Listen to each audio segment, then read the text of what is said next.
Good morning students. हमारा जो theme lesson है उसका थीम है माई स्कूल डेज़, जिसका थीम है ऑटोबायोग्राफी। ठीक है, तो हमारे फर्स्ट पार्ट में ये बताया गया, फर्स्ट हाफ में जो पेज है इसके रिवाइज करवाऊंगा मैं। उसके बाद में स्टार्ट करेंगे कि महात्मा गांधी का जीवन कैसे स्टार्ट हुआ, कैसे स्टार्टिंग में कैसा था कि उनको कहाँ से कहाँ शिफ्ट होना पड़ा, पोरबंदर से वहाँ शिफ्ट होना पड़ा। और वो काफ़ी मीडियोकर स्टूडेंट थे, उनको जो ऐसा स्कूल में पढ़ना पड़ा जहाँ जो फुल्ली डेवलप्ड नहीं था, और उनको याद भी नहीं था कि उन्होंने आखिरी युद्ध का बोला। I do not remember having ever told a lie during this short period either to my teachers or to my school mates. ठीक है, कि उन्होंने कब किसको झूठ बोला उनको याद भी नहीं था। वो काफ़ी शर्मीले थे और वो कंपनी से दूर ही रहते थे, ग्रुप वगैरह से दूर ही रहते थे। उनके जो बुक्स थे, उनके लेसन्स थे, वही उनके कंपेनियन से उनके साथी थे। ठीक है, बस यही था उनके जीवन में, स्कूल जाना, स्कूल से घर आना, यही उनकी रोज़ की आदत थी। तो आज इसके आगे पढ़ेंगे हम लोग। ठीक है, there was another such incident during the time when I was in 7th standard. हाँ, यहाँ पे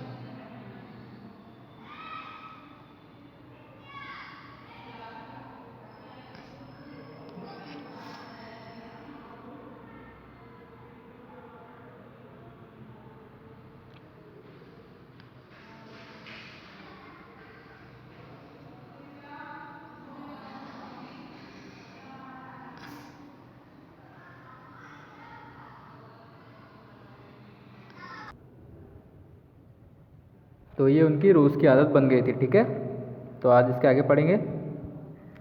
school closed, that was my daily habit. ठीक है, I literally ran back because I could not bear to talk to anybody. मैं सच में तो भाग कर जाता था क्योंकि मुझे किसी से बात नहीं करना था, मैं किसी से बात नहीं कर सकता था। I was even afraid less any one should पोक फन एट मी, कि मैं इस बात से भी डरा रहता था कि कहीं कोई मेरा मजाक ना उड़ा दे, कोई मेरा मजाक ना उड़ाए। There is an incident which occurred at me at the examination during my first year at the high school, and which is worth recording. Mr. Giles, the educational inspector, Mr. Giles, the educational inspector had come to on a visit of inspection.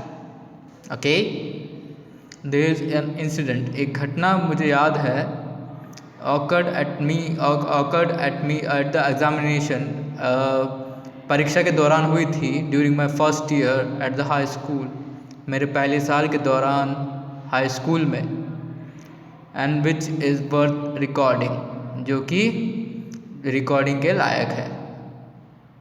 Mister Giles the educational inspector, mister Giles जो educational inspector थे। Mister educational inspector वो होता है जो देखने आता है school में कि सब कुछ सही चल रहा है कि नहीं, बच्चे सही पढ़ रहे हैं कि नहीं। इंस्पेक्टर होता है, हमारे स्कूल में भी आते हैं। ठीक है, तो had come on a visit of inspection, वो ही देखने आए थे कि स्कूल में क्या चल रहा है। ठीक है,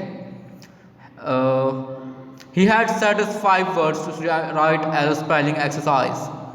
उन्होंने हम लोगों को 5 शब्द दिए थे जिनकी स्पेलिंग सही लिखने के लिए, एक एक्सरसाइज थी स्पेलिंग सही लिखने की, सीखने वाली एक्सरसाइज में उन्होंने हमको 5 शब्द दिए थे। One of the words was cattle, उनमें से एक वर्ड था कैटल। ठीक है, कैटल मतलब केटली। ठीक है, आई हैड मिसस्पेल्ड इट, मैंने उसको गलत लिख दिया।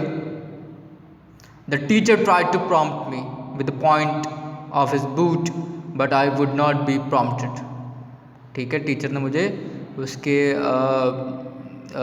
बताने की कोशिश की, उसके बूट से, उसके पैर से मेरे को बताने की कोशिश की कि ये गलत है, लेकिन मैं ऐसा नहीं था जो कि प्रॉम्प्ट हो जाऊँ। It was beyond me to see that he wanted me to copy the spelling from my neighbor's slate, for I had thought that the teacher was there to supervise us against copying. ठीक है, it was beyond me, ये मेरे मैं सोच ही नहीं सकता था इस चीज़ को कि मैं जो टू सी डैट ही वो मुझे मैं इस चीज़ को सोच ही नहीं सकता था कि वो चाहते हैं कि मैं अपने बगल वाले की स्लेट से कॉपी करूं। ये तो वो जानते हैं शायद से, मैं कभी सोच ही नहीं सकता था, क्योंकि उनका काम तो था, मैं तो ये सोचता था कि उनका काम ये है कि हमको नकल करने से रोकें, ठीक है, चीटिंग करने से रोकें, कॉपी करने से रोकें। The result was all the boys except myself were found to have spelled every word correctly. तो जो परिणाम था, रिजल्ट था, वो ये था कि सारे लड़कों ने मेरे को छोड़कर सब ने स्पेलिंग सही लिखी है। Only I had been stupid, सिर्फ मैं ही मूर्ख था। The teacher tried later to bring this stupidity home to me, but without effect. बाद में उस अध्यापक ने कोशिश की कि ये जो बेवकूफ़ी है मेरी वो घर तक पहुँचाए, और पर किसी गलत असर को ना बढ़ावा देकर, किसी गलत असर को बढ़ावा ना देते हुए। I never could learn the art of copying. मैं कभी जो कॉपी करने की कला है, चीटिंग करने की कला है, वो कभी नहीं सीख पाया। My studies were continued. मेरी स्टडीज़ जो थी, मेरी पढ़ाई चल रही थी। I was not regarded as a dunce at the high school. Dunce मतलब स्लो लर्नर, जो धीरे धीरे सीखता है, लेकिन मुझे ड्यून्स नहीं बोला था हाई स्कूल में। I always enjoyed the affection of my teachers. मैं हमेशा अपने टीचर्स का जो प्रेम है, टीचर्स की जो कंपनी है, टीचर्स का जो साथ है, वो इन्जॉय करता था, उसका आनंद उठाता था। Certificates of progress and character used to be sent to the parents every year. जो कैरेक्टर सर्टिफिकेट के प्रोग्रेस थे ना, रिपोर्ट कार्ड था, जो रिजल्ट था वो, और कैरेक्टर सर्टिफिकेट मतलब चरित्र प्रमाण पत्र, जो कि आपका बताता है कि आपका व्यवहार कैसा था स्कूल में, कैसा है अपने दोस्तों के साथ, अपने टीचर्स के साथ कैसा व्यवहार है, वो बताता है, वो भी स्कूल में घर पर भेजा जाता था। I never had a bad certificate. मेरा कभी सर्टिफिकेट बुरा नहीं होता था। In fact I even won prizes after I pass out the second standard. सच बात तो यह है कि मैंने प्राइज़ भी जीते थे जब मैंने दूसरा स्टैंडर्ड पास किया था।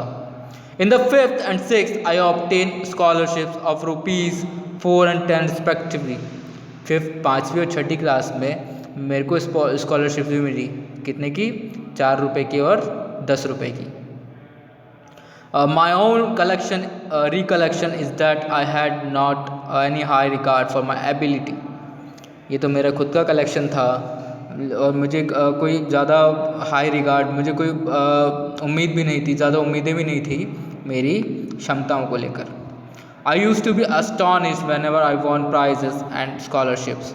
मैं चौंक जाया करता था, मैं खुश हो जाया करता था जब भी मैं प्राइज़ या फिर स्कॉलरशिप जीतता था। स्कॉलरशिप मतलब छात्रवृत्ति, ठीक है।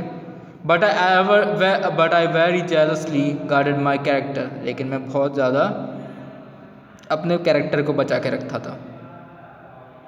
The least little blemish Drew tears from my eyes. The least little blemish Drew tears from my eyes. जो छोटा सा, अगर कोई छोटा भी से दाग होता ना, वो भी मेरे आंखों से आंसू निकलवा देता। ब्लेमिश मतलब दाग। When I meditated or seemed to the teacher to merit a rebuke, it was unbearable for me.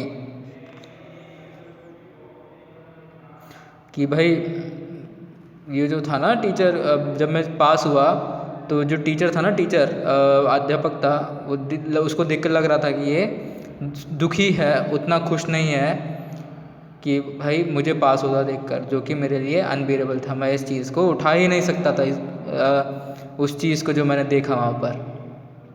I remember having once received corporal punishment. मुझे याद है कि मुझे एक बार पनिशमेंट मिली थी। I did not so much mind the punishment as the fact that it was considered my desert. कि भाई मैंने माइंड नहीं किया था इस पनिशमेंट को, मुझे बुरा नहीं लगा था, as a fact that it was considered my desert. और ये शायद मेरे डेजर्ट को कंसिडर करके दिया गया होगा शायद। I wept piteously. मैं बहुत रोया। That was when I was in the 1st or 2nd standard. और ये शायद तब की बात है जब मैं पहली या दूसरी क्लास में होऊंगा। तो देखो आज के लिए इतना ही काफ़ी है। बाकी जो तुम इस लेसन को पढ़ना पूरा को, उससे तुम लोगों को ज़्यादा समझ में आएगा। ठीक है, थैंक यू।